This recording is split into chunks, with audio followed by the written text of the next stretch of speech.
সম্প্রতি দিল্লি পুলিশের কর্মকর্তারা ঢালাওভাবে বাংলাদেশিদের ডিপোর্ট করা হচ্ছে বলে ঘোষণা করার পর এই প্রশ্ন উঠেছে যে তাহলে কি আবার সীমান্তের ওপারে পুশব্যাক প্রক্রিয়া শুরু হয়েছে। পশ্চিম দিল্লির উত্তমনগর ইস্ট মেট্রো স্টেশন থেকে মিনিট দশেকের হাঁটা পথে সরু ঘিঞ্জি গলির ভেতরে গরিব প্রান্তিক মানুষদের একটা মহল্লা, মুখে মুখে যার নাম বাঙালি বস্তি।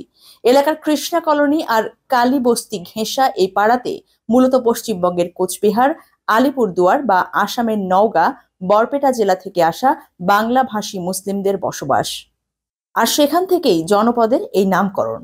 মূলত কনস্ট্রাকশন সাইটে মোটে মজুর খেটে জঞ্জাল কুড়িয়ে বা রাজমিস্ত্রির জোগাড়ের কাজ করে দিন পার করেন এই বাঙালি বস্তির পুরুষরা।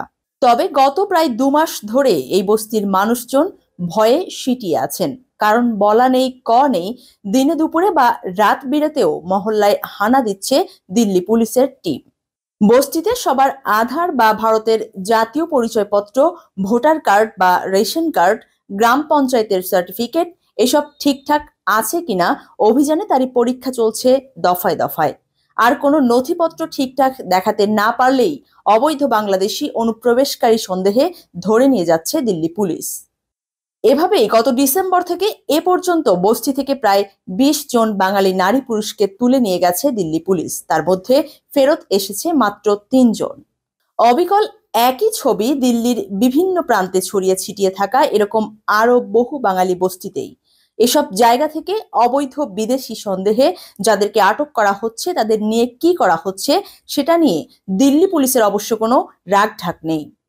গত 1.5 মাসের ভেতর দিল্লি পুলিশের বিভিন্ন ডিস্ট্রিক্টের দায়িত্বপ্রাপ্ত ডেপুটি কমিশনাররা প্রায় প্রত্যেকে প্রকাশ্যেই জানিয়েছেন অভিযানে যারা কাগজপত্র দেখাতে পারেননি এবং যাদের বাংলাদেশি বলে সন্দেহ করা হচ্ছে তাদের সবাইকেই ডিপোর্ট করা হয়েছে। ডিপোর্টেশন হলো এমন একটি প্রক্রিয়া যখন একটি দেশ সেখানে থাকা অন্য কোনো দেশের নাগরিককে কোনো কারণে তার নিজ দেশে ফেরত পাঠায়। ভারতে যখন কোনো অবৈধভাবে প্রবেশ করা বাংলাদেশিকে শনাক্ত করা হয় এবং বাংলাদেশ দূতাবাসও ওই ব্যক্তির পরিচয় যাচাই বাছাই করে নিশ্চিত করে যে তিনি সত্যিই বাংলাদেশি নাগরিক, তখন 2 দেশের সম্মতিতে তাকে সীমান্তের ওপারে ফেরত পাঠানো হয়ে থাকে। অন্তত ডিপোর্টেশন প্রক্রিয়াটা এভাবেই সম্পন্ন হওয়ার কথা, কিন্তু এর বাইরেও গোপনে অনেক সময় সীমান্তের অন্য পারে কথিত বিদেশিদের জোর করে ঠেলে দেওয়া হয়েছে পুশব্যাক পদ্ধতিতে। এরকম অভিযোগ অতীতে বহুবার উঠেছে। তবে সেটা যদি করা হয়ও বাংলাদেশ সরকারকে না জানিয়ে যেটি করা হচ্ছে, নির্ভরযোগ্য সূত্রে সেই খবরও রয়েছে গণমাধ্যমের কাছে।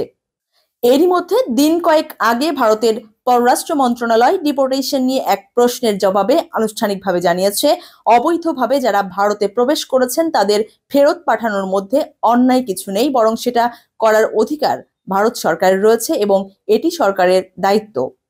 এমনকি ডিপোর্টেশন হচ্ছে সরকারি মুখপাত্র প্রকারান্তরে সেটাও মেনে নিয়েছেন, যদিও সম্প্রতি ঠিক কতজনকে ডিপোর্ট করা হয়েছে সেই নির্দিষ্ট সংখ্যাটা তিনি বলতে পারেননি। ফলে অবৈধ অনুপ্রবেশকারী ধরতে রাজধানীর দিল্লি জুড়ে পুলিশের ব্যাপক অভিযান আর ভারতের কেন্দ্রীয় সরকারের বক্তব্য, এই 2-2 4 করেই ধারণা করা হচ্ছে বাংলাদেশি বলে যাদের সন্দেহ করা হচ্ছে তাদের আবার গোপনে সীমান্তের অন্য পারে ঠেলে দেওয়ার প্রক্রিয়াও হয়তো নীরবে ও সন্তর্পণেই শুরু হয়ে গেছে। গত 10 ডিসেম্বর দিল্লিতে বিধানসভা নির্বাচনের ঠিক মাস 2 আগে শহরের লেফটেন্যান্ট গভর্নর VK স্যাক্সেনা নির্দেশ দেন শহরের সব অলিতে গলিতে পাড়া মহল্লায় গিয়ে খুঁজে বের করতে হবে বৈধ কাগজপত্র ছাড়া কোনো বিদেশি লুকিয়ে আছে কিনা।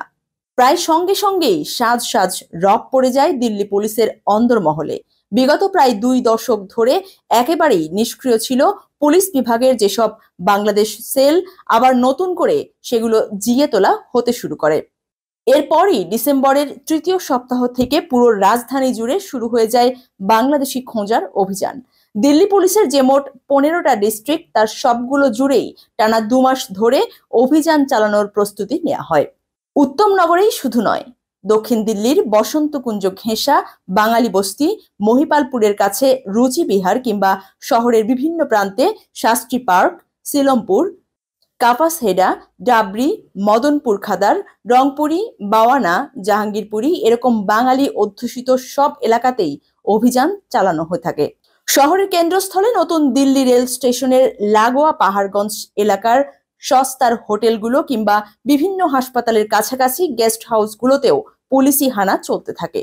বৈধ কাগজপত্র ছাড়া ভিসার মেয়াদ উত্তীর্ণ হওয়ার পরও কোনো বিদেশি লুকিয়ে আছেন কিনা সেটি দেখতে। এরকম প্রায় প্রত্যেক দফা অভিযানের পরেই দিল্লি পুলিশ দাবি করেছে প্রতিটিতেই তারা অবৈধ বাংলাদেশিদের খুঁজে পেয়েছে। কোনটিতে হয়তো 2 জন, কোনটিতে 3 জন, কোথাও আবার একসঙ্গে 8 জন।